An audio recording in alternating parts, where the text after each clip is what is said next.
Olá, meus queridos alunos, tudo bem?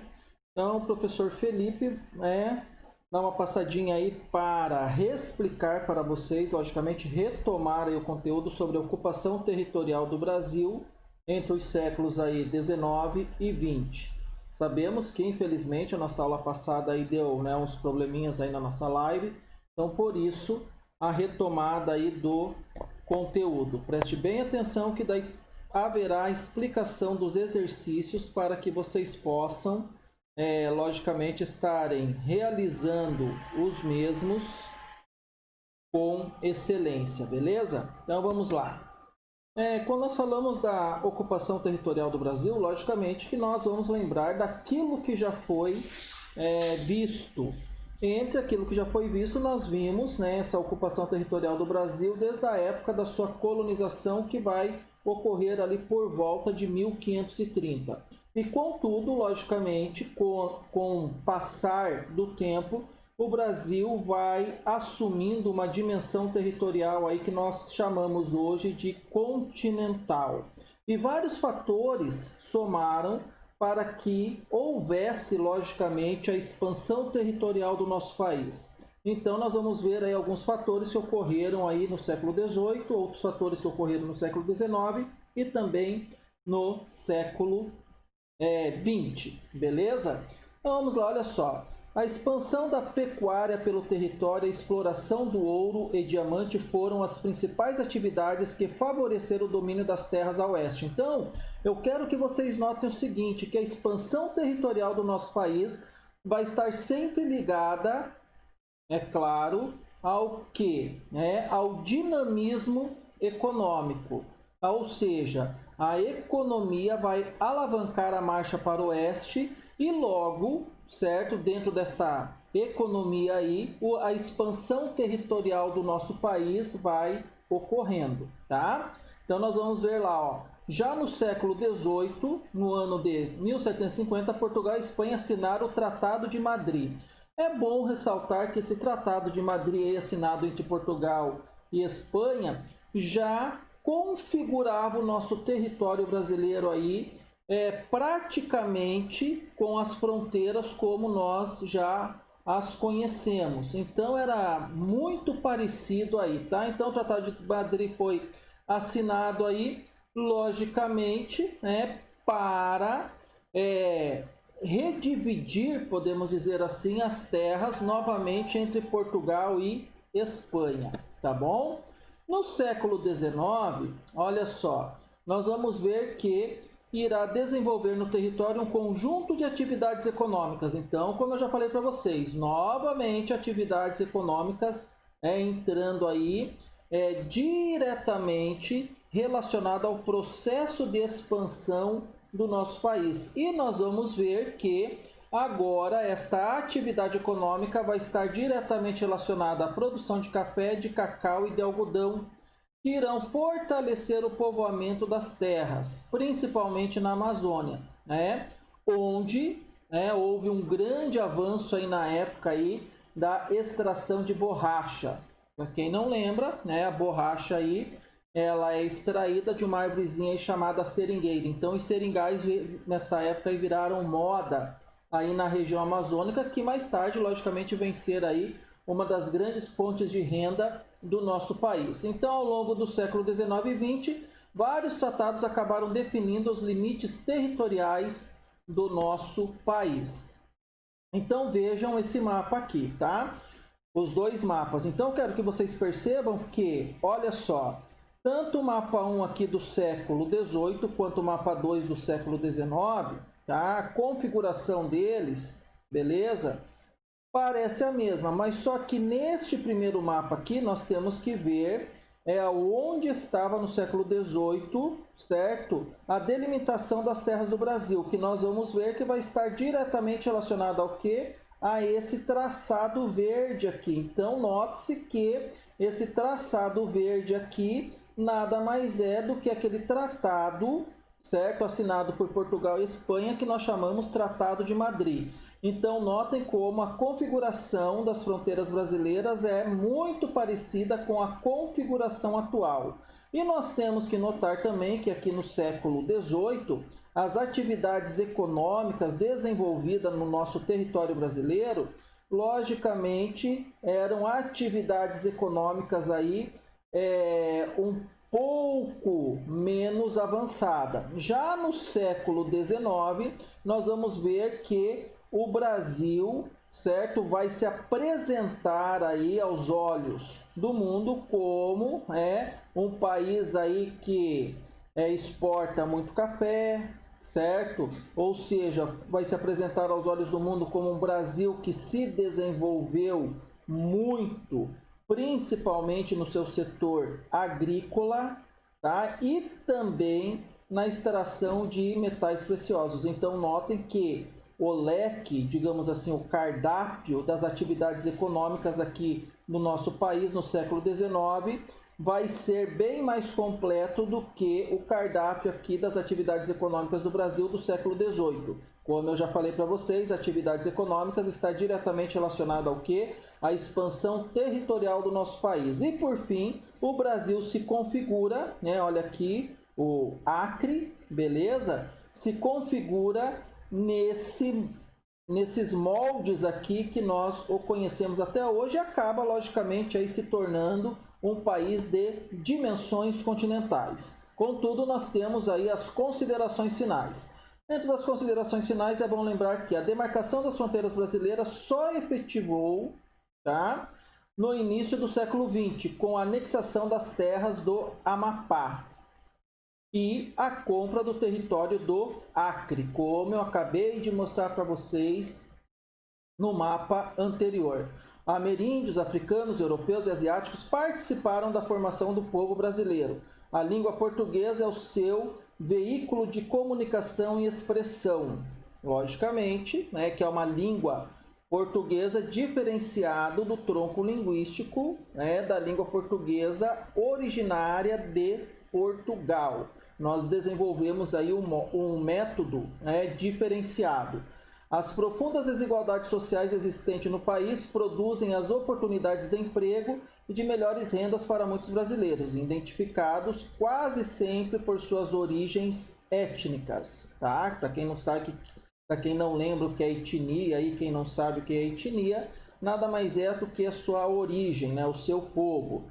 E essas desigualdades dificultam a formação de uma verdadeira comunidade nacional. Então, nós fomos passando aí por diversas mudanças, mas contudo as desigualdades sociais permaneceram aí dentro do nosso território.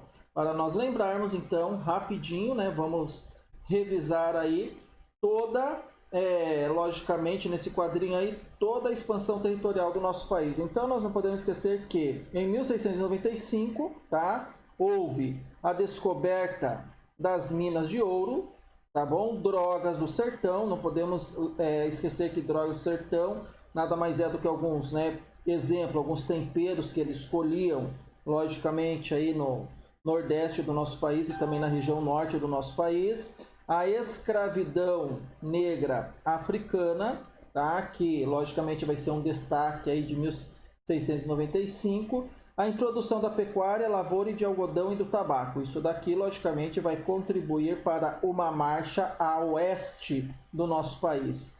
1530, tá? Lavoura de cana-de-açúcar em São Vicente. Lembrando que lá em 1530, quando o nosso país foi colonizado, logicamente, duas capitanias apenas prosperaram, a de São Vicente e Pernambuco. Em decorrência do quê? Em decorrência da lavoura da cana-de-açúcar. E aqui em 1530 nós vamos ver a escravidão indígena. E em 1503, exploração do pau-brasil, que foi a primeira atividade econômica desenvolvida nas terras brasileiras. Beleza? Então, nesta ordem aqui cronológica, decrescente, de 1695 para 1503, ou seja, a época da descoberta e início da colonização, nós vamos ter esses principais fatores aqui, ligados à expansão territorial e à economia, que vocês não podem esquecer. Século, né, 19 foi o século de ouro, digamos assim, do café, tanto é que nós chamamos aí o ciclo do café, e houve também aquilo que nós chamamos, né, de marcha do café. Logicamente, o café aqui no nosso país foi contrabandeado da Guiana Francesa para o Brasil por Francisco de Melo Palheta, tá? Em 1727, e plantado inicialmente no Pará e depois em outras regiões do Nordeste, sem muito sucesso. Entre 1760 e 1770 foi introduzido nas áreas de morros e florestas da cidade do Rio de Janeiro, que logo apresentaram condições muito favoráveis de cultivo, como solo de boa fertilidade, como clima úmido e temperatura amenas. Então, durante o século XIX, o café vai se expandir em direção à região do Vale do Paraíba e daí para São Paulo e sul de Minas. O interessante é que tem toda uma história, né, atrás aí desta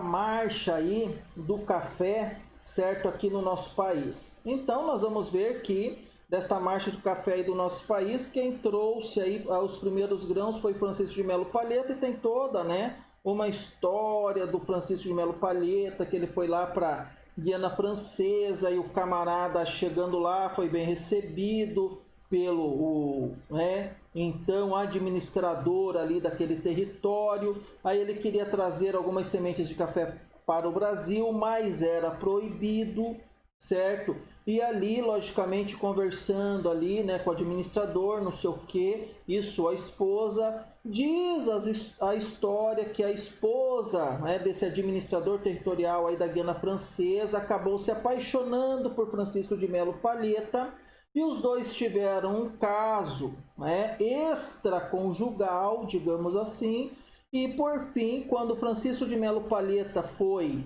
vazar da Guiana Francesa, o que acontece?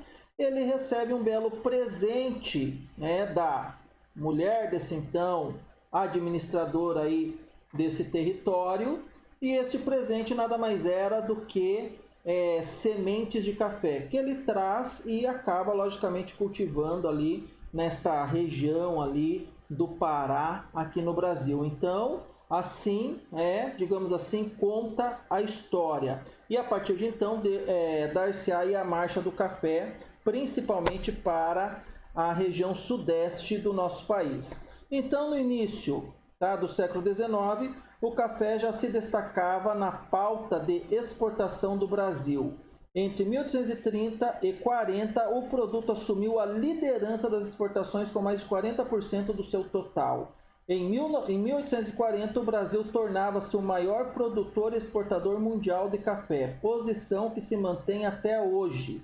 No final do século XIX, o café correspondia a 70% do valor das nossas exportações. Então, notem que o nosso país aí estava marchando, logicamente, para, o desenvolvimento de um país agroexportador, desde o seu início. Beleza? Da colonizaçãozinha ali, beleza? E ao final, então, do século XIX, com o fim da escravidão, com a chegada de grandes levas de imigrantes, com a construção de estradas de ferro e a chegada da República, o Brasil começa a trilhar novos caminhos em direção ao processo de industrialização, cujo este processo de industrialização nós já trabalhamos lá quando o professor falou para vocês, explicou para vocês sobre as revoluções industriais, beleza? Então, olha só, ao longo do século XX, o Brasil passaria por grandes transformações econômicas.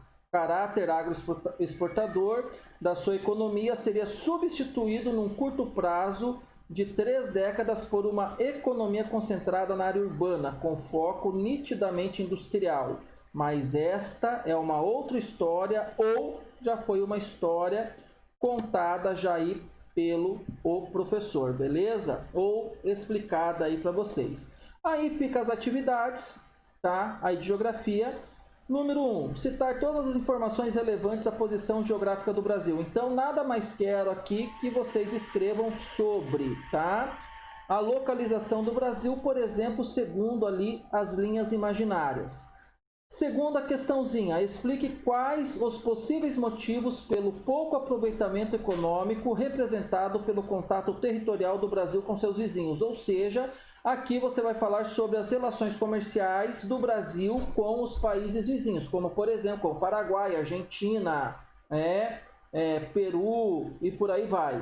Ah, eu vou colocar lá o contato comercial do Brasil com o Chile e com o Equador. Ah, mas Chile e Equador não faz fronteira com o Brasil, mas pode colocar que não tem problema nenhum, beleza?